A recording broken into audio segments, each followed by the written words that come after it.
My name is Lakshpreet Singh, and today I am going to present my views on minimizing potential hazards of material and finishes for buildings. So guys, today we are going to discuss minimizing potential hazards of material and finishes for buildings. Then further we will move to importance of material selection, common hazard material and finishes, potential hazard possessed by unsafe materials and finishes, New Zealand regulations and standard governing material safety in construction, steps to select material requirements, and then we'll move on to the conclusion that what we have read till now. So now what is minimizing potential hazards? Yes. So basically, when we construct a building, we have various hazards or various difficulties in those processes. So there are some of the materials which needs to be reduced. So what does that slide says? Minimizing potential hazards in building material and finishes is crucial for safety and longevity. Start by identifying and assessing hazardous materials such as asbestos, lead paints, and etc. So first of all, Then ensuring compliance. First of all, you have to identify the hazard, the types of hazard. Yeah, I'm going to discuss those hazards. This is the introduction. So there are various regulatory authorities of government which keeps an eye on those hazards, and there are various environmental damages which a material provides. So further we are going to discuss that. So here we come to the first topic, importance of material selection. Why selecting a material is really important? That is due to safety, durability, environmental impact, cost efficiency. Now here are the detailed information of safety, durability, environmental impact and cost efficiency. So what does that state? Safety. That when we construct a building or any of the house, we need to use the elements which not damage the health of an individual, either a construction worker or the individuals living in the house, or further they are going to live in the house, it should not damage their health and safety. So further we have durability. The elements which we apply or put in a construction site, they must be safe and healthy, so that a person living in a house, it should be safer and durable for that person, that it stays for a long time, and then he don't feel a change that he should change the material or something like that. Then moving towards environmental impact, it is very common that when anything which is harming us, the individuals, the human beings on the earth, it would even affect the environment. So it's a duty to use the material which is environmental friendly. Now cost efficiency. What does cost efficiency means? When we'll use the material which is good for our health, for its durability is too good, then it would be cost efficient, because there would be no change for a long time in that material. So that's all which states. Here are the points, the bold points, and here I have discussed in brief. So moving towards the next question or the next step, common hazardous material and finishes. So what we have is asbestos, lead-based paint, formaldehydes, and volatile organic compound, which is usually said VOCs, and chromated copper arsenate CCAs. We usually call it CCAs in construction. So asbestos, where it is used? It is used as insulation materials in our roofings and in our floorings. So what does it affect? How it's a hazard? So it gives us respiratory problems like asthma, coughing, then further it moves to cancer and many more diseases like that. So moving towards the lead-based paint, it is used in paints, preparing the paints, colors, or the wall putties and all. And how does it affect our health? It basically affects the children's or the toddlers or the teenagers, below teenagers, like what we used to call them. That age category comes under 10. Majorly it impacts those children. So formaldehyde is present in the wood, or the element which we use to connect the wood, or we usually say glues, it is present in that. So how does it affect?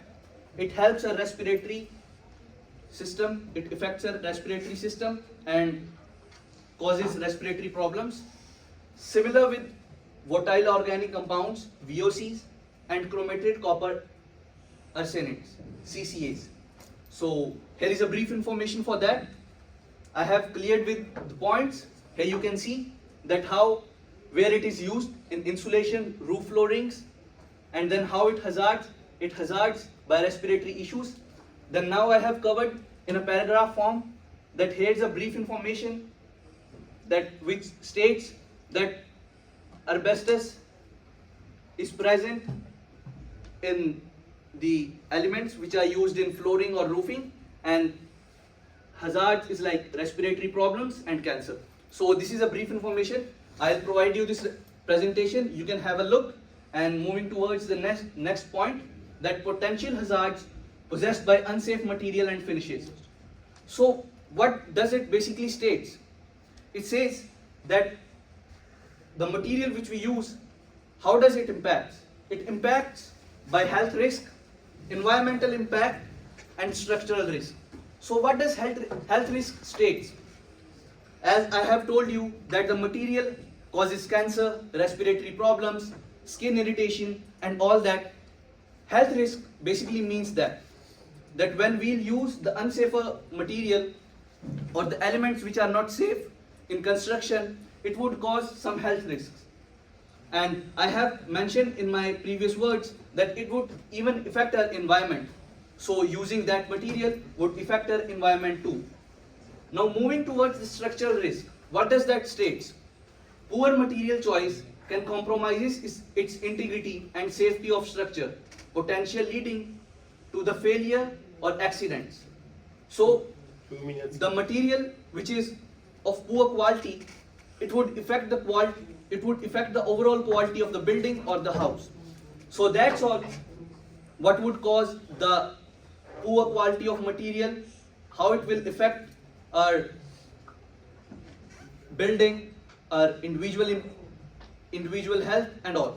So now we'll discuss that how government bodies plays a role to protect ourselves and our buildings and provides the constructor or the construction leader to use the good material. So here we have Building Act 2004, it frameworks for building safety, then Building Code, Health and Safety Work Act, Standard New Zealand and Work Safe New Zealand. All of these performs a similar kind of role. They ensures that the material used in construction should be good and it should not impact the individual's health.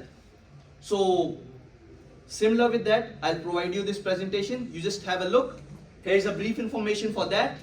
And moving towards steps for selecting material hazards. So now we have identifying material, review safe data sheets, evaluate regulation and standards, assess exposure risk, consider alternative, consult experts, implement control and regular monitoring. So now what is identifying material? Identifying materials basically states that what kind of material we are going to use, and then reviewing safe data sheets. Now we have select the elements or the components used which are going to be used in the material, which are going to be used as a material in a construction or constructing a building. They must be safe and healthy for the individual's use. Then reviewing safety data sheet means that the selected material should be safer in the sheet of data. Then evaluating regulations and standards, it should match the standards and evaluations of the government authorities. And then assess exposure risk.